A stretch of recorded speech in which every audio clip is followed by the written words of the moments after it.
രാഷ്ട്രീയ കൊലപാതകങ്ങളിൽ പെട്ട പ്രതികൾക്ക് ഒരു കാരണവശാലും അവരുടെ ലൈഫ് ഇംപ്രിസൺമെന്റ് 14 വർഷം പൂർത്തിയാകുന്നതുവരെ ശിക്ഷാ ഇളവ് കൊടുക്കരുതെന്ന് 2018 ഉത്തരവ്.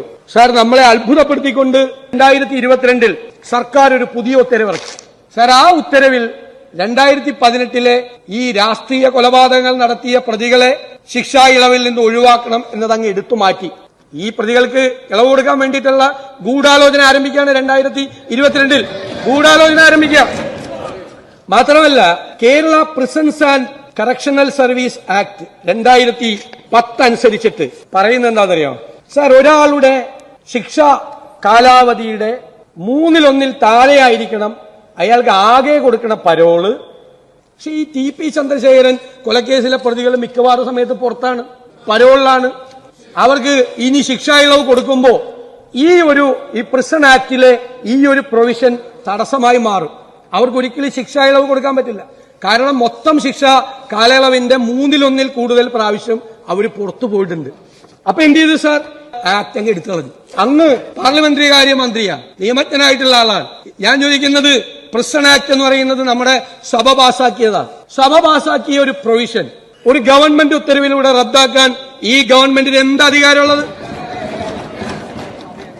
ഈ നിയമസഭ പാസാക്കിയ പ്രിസൺ ആക്ടിലെ 78(2) എന്ന് പറയുന്ന വകുപ്പ് സർക്കാർ ഉത്തരവിലൂടെ എടുത്തു കളയാൻ നിങ്ങൾക്ക് എന്തധികാരം? നിങ്ങൾ ഈ നിയമസഭയെ ബൈപ്പാസ് ചെയ്തിരിക്കുകയാണ്. അപ്പൊ ആദ്യം രാഷ്ട്രീയ കൊലപാതകങ്ങളിലെ പ്രതികൾക്ക് ഉണ്ടായിരുന്ന മാനദണ്ഡം എടുത്തുമാറ്റി.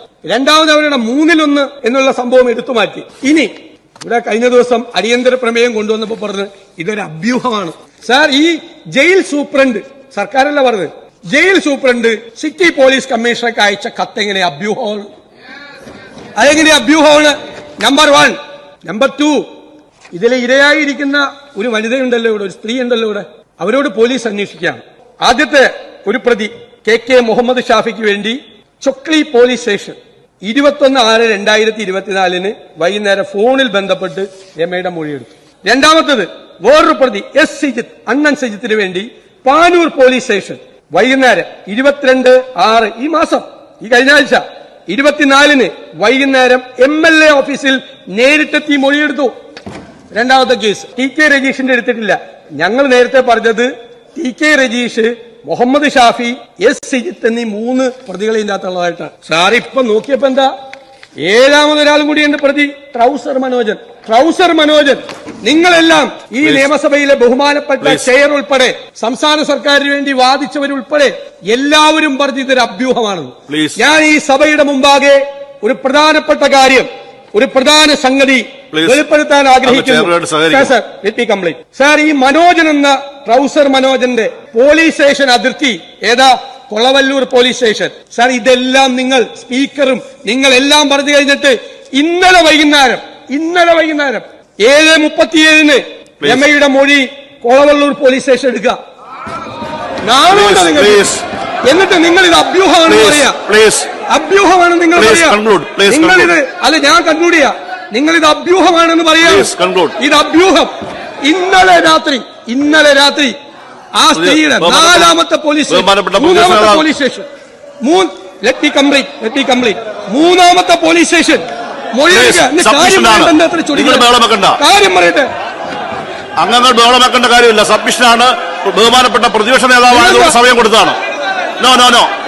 നോ, നിങ്ങൾ ബഹളമാക്കേണ്ട കാര്യമില്ല. ബഹുമാനപ്പെട്ട പ്രതിപക്ഷ നേതാവായതുകൊണ്ട് അദ്ദേഹത്തിന് സമയം അനുവദിച്ചാണ്. നിങ്ങൾ ബഹളം വെച്ച് സമയം കൊടുക്കണ്ട. നിങ്ങൾ ഇവിടെ ഇരിക്കൂ.